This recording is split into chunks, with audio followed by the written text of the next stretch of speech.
Hey student, this is the second lecture of methods of fish cultivation chapter, and in this video we will discuss pen culture.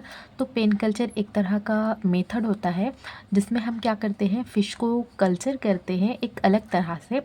तो जैसे कि अब ये culture क्यों किया जाता है वो हम देखेंगे, क्योंकि देखो यहाँ अगर कोई बहुत बड़ा वाटर बॉडी होती है, जैसे कि हमारा रिवर हो गया या लेक हो गया, तो उसमें हमने फ़िश को कल्चर करना है तो बहुत ज़्यादा स्पेस में हम जाकर तो कल्चर नहीं कर सकते। तो इसमें हम क्या करते हैं कि कुछ इस तरह से केजेस या कुछ इस तरह से एरिया बना देते हैं जहाँ पर हम क्या करें, सिर्फ उतनी ही एरिया में हम फ़िश को कल्चर कर सकें। तो इसमें आ जाते हैं दो तरह के कल्चर, एक होता है पेन कल्चर, एक होता है केज कल्चर। तो आज हम पेन कल्चर देखेंगे।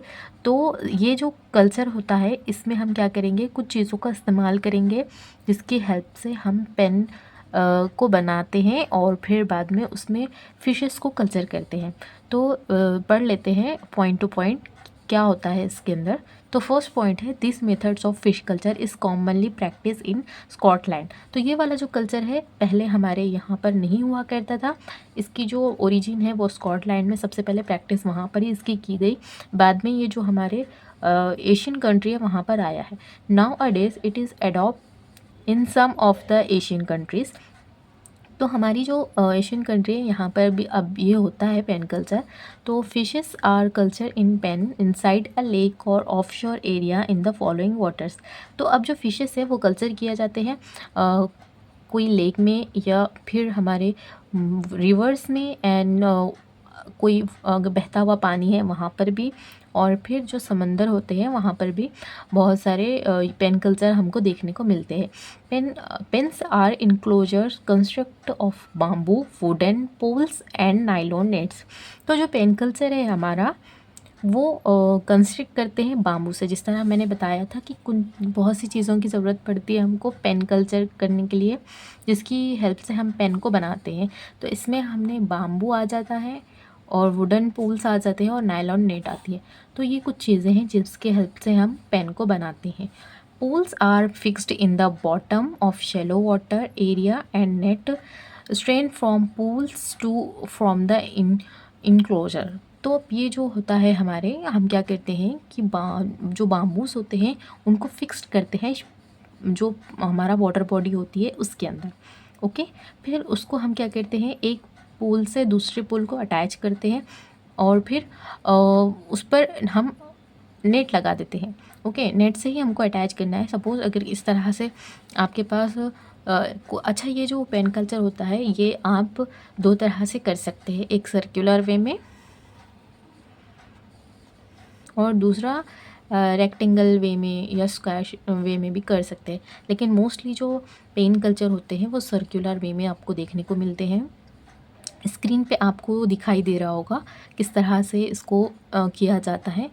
तो अब देखो यहाँ पर जो है इस तरह के जो बाम्बूज है वो यहाँ पे अटैच किए जाते हैं जगह जगह पर, और फिर इसको अच्छे से फिक्स किया जाता है बॉटम में, और फिर उसके अंदर से बेस में और ऊपर साइड से इसको नेट कवर कर दी जाती है ताकि जितना एरिया है वो पूरा की पूरा पेन का कवर हो जाए। ओके, नेक्स्ट पॉइंट है, the nets are insure at the bottom so stocked fishes can not escape. तो हाँ, जैसे कि मैंने बताया आपको, जो नीचे का जो बॉटम होता है वहाँ पर हम क्या करते हैं, नेट को लगा देते हैं। सपोज़ अगर ये आपका इतना सा एरिया था और इसमें आपने नीचे तक डेप्थ तक बॉम्बूस को डाला है और नीचे से जो है आपने वो सिर्फ साइड से कवर किया, नीचे से नहीं किया। तो होता ये है कि नीचे से जो है फिशेस का जाने का मतलब चांसेस हो सकते हैं, है ना, पॉसिबल हो सकता है कि वो नीचे से निकल जाए। तो इसीलिए हम क्या करते हैं, जहाँ तक हमने बॉटम में डाला है वहाँ से नीचे से भी एक नेट या नायलॉन नेट का हम लेयर लगा देते हैं। ओके, ताकि जो हमारे जो स्टॉक नेट फिशेस है वो वहाँ से स्केप ना। नेक्स्ट पॉइंट पढ़ते हैं,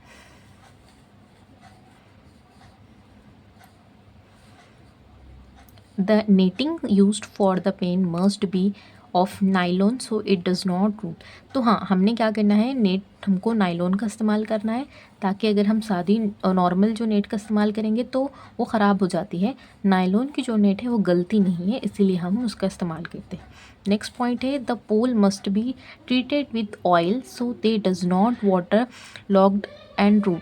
सो जो हमारा पोल है वो हम उसको क्या करते हैं, पहले जैसे ही उसको हम अटैच करते हैं या बॉटम के अंदर, तो उसको हम ऑयलिंग करते हैं ताकि जो हमारा बाम्बूज़ है वो ख़राब ना हो, गले ना, इसीलिए। ओके, तो नेक्स्ट पॉइंट है size of pen varies usually 20 metres in length, 10 metres in breadth and 5 metres in depth. तो जो नॉर्मल साइज़ होता है पेन का वो होता है 20 मीटर उसकी लेंथ होती है, और ब्रीथ जो लेंथ होती है, और 10 मीटर जो है वो ब्रीथ होती है, और 5 मीटर नीचे डेप्थ में होता है। ओके, नेक्स्ट पॉइंट है if the water is not fertile when supplementary feeding is to be given to the stocking fishes. तो जो वाटर होता है वो ऑलमोस्ट तो फर्टाइल होता है, लेकिन कभी कभी जो फर्टिलिटी है वाटर की वो कम हो जाती है, तो हमको क्या करना पड़ता है, बाहर से सप्लीमेंट प्रोवाइड करना पड़ता है हमारे स्टॉकिंग फिशेस को। Okay, however pen are expensive to build. तो ये वाला जो कल्चर है वो थोड़ा एक्सपेंसिव हो जाता है एज़ कम्पेयर टू हमारा पॉन्ड कल्चर। अगर पॉन्ड कल्चर नहीं देखा आपने कैसे होता है, तो वो मैं डिस्क्रिप्शन में आपको लिंक दे दूँगी, वो आपने एक मरतबा देख लेना है। ओके, नेक्स्ट पॉइंट है the expenditure required to build a pen is equal to the cost of 1 pound of the same size. अब यहाँ पर जो बताया जा रहा है कि हम जो पॉन्ड कल्चर करते हैं तो उसमें जितना कॉस्ट लगता है उससे ज़्यादा जो है, और कभी कभी उससे ज़्यादा, या फिर कभी जो होता है इक्वल, उसका जो ख़र्चा है वो इक्वल लगता है पेन कल्चर करने के लिए। जिस तरह से जो पॉन्ड कल्चर हम करते हैं ना, पॉन्ड कल्चर में हमने देखा था कि एक नहीं होता है, हमको 4 से 5 पॉन्ड्स बनाने पड़ते हैं, है ना। तो जितना ख़र्चा उसमें आता है उतना ही ख़र्चा पेन में भी आता है। ओके, नेक्स्ट पॉइंट है pen can be destroy by big storm but pond can not. अब यहाँ पर ये में हो जाता है कि अगर बहुत ज़्यादा स्ट्रोम आ जाता है वाटर बॉडी के अंदर ना, तो क्या होगा कि जो हमारे पेन कल्चर है वो डिस्ट्रॉय हो जाएंगे। पॉन्ड कल्चर तो वाटर बॉडी में होता नहीं है, इसको अलग से हम बिल्ड करते हैं, अलग से बनाते हैं, तो स्ट्रोम से उसको कोई मतलब नुकसान नहीं होगा। लेकिन जो पेन कल्चर है वो तो हमने वाटर बॉडी में बना, और अगर बहुत बड़ा स्ट्रोम आ गया तो वो इससे डिस्ट्रॉय हो सकता है। तो जितना स्टॉक था हमारा वो सारा के सारा डिस्ट्रॉय हो जाता है। Life of fish pan is 3 to 5 years in water. तो जो उसका लाइफ स्पैन होता है पेन कल्चर के अंदर फिशेस का वो होता है 3 से 5 ईयर तक। ओके, तो अब हम इसके आगे जो है डिसएडवांटेजेस और एडवांटेजेस देख लेते हैं। हमने देखना है कि एडवांटेजेस एंड डिसएडवांटेजेस क्या होते हैं पेन कल्चर के।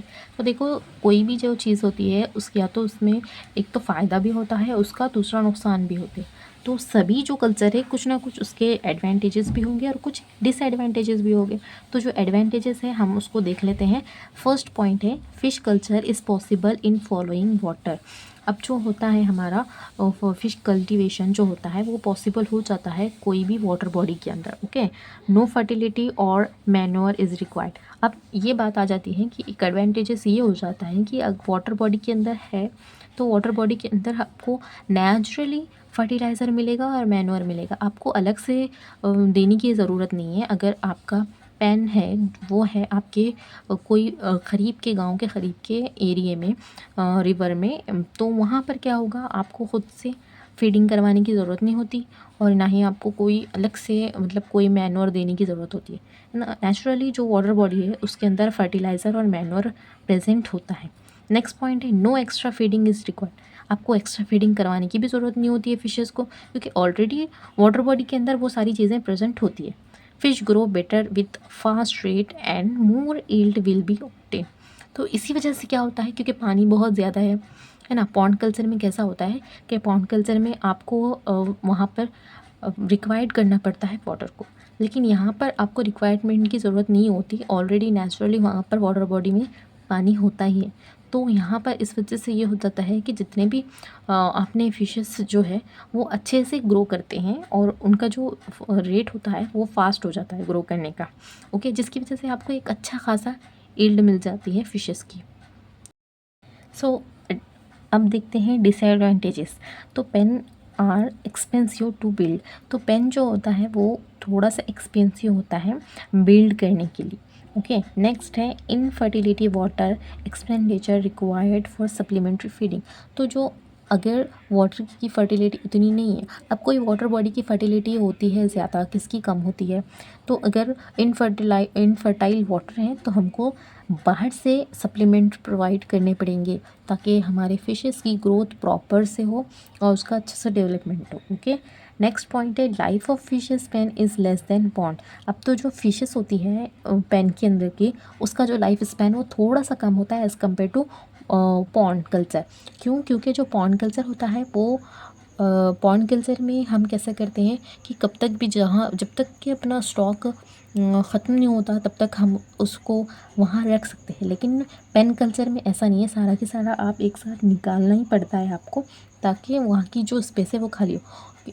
ओके, तो और जो पॉन्ड कल्चर है वो उसके खुद हमारा बिल्ड किया हुआ होता है, खुद से हम बनाए हुए रहते हैं, लेकिन पेन कल्चर तो हमारा रिवर के अंदर है, तो इसमें आपको एक टाइम पीरियड तक ही आपको फिशेस को कल्चर करना पड़ेगा। ओके, नेक्स्ट पॉइंट है इट रिक्वायर्ड मोर मेंटेनेंस। अब दूसरी बात ये है कि पॉन्ड कल्चर को अगर आप बना रहे हैं तो आप कितना भी पैसा लगाओ वो आपकी मलकियत में है, लेकिन पेन कल्चर ऐसा नहीं होता, वो आपका एक प्रॉपर कोई मतलब जिस तरह से आपकी रिवर है या फिर लेक है वहाँ पर होता है, तो वो आपके इसमें तो नहीं आता है ना, तो फिर भी आप उस पर क्या करते हैं, इतना सारा मेंटेनेंस लगा देते हैं ना, नेट का ख़र्चा आता है और नायलॉन नेट की जो बात की है हमने वो, और फिर साथ में बाम्बूस का ख़र्चा आता है, फिर फीडिंग अगर करवानी, सप्लीमेंट अगर देना है उसका ख़र्चा अलग से आता है। तो ये सारी चीज़ें बहुत सारा मिलकर एक मेंटेनेंस में सारी चीज़ें आ जाती हैं, तो थोड़ा सा एक्सपेंसिव है, तो ये इसके थे डिसएडवांटेजेस। ओके, अब नेक्स्ट जो टॉपिक होगा वो होगा हमारा केज कल्चर।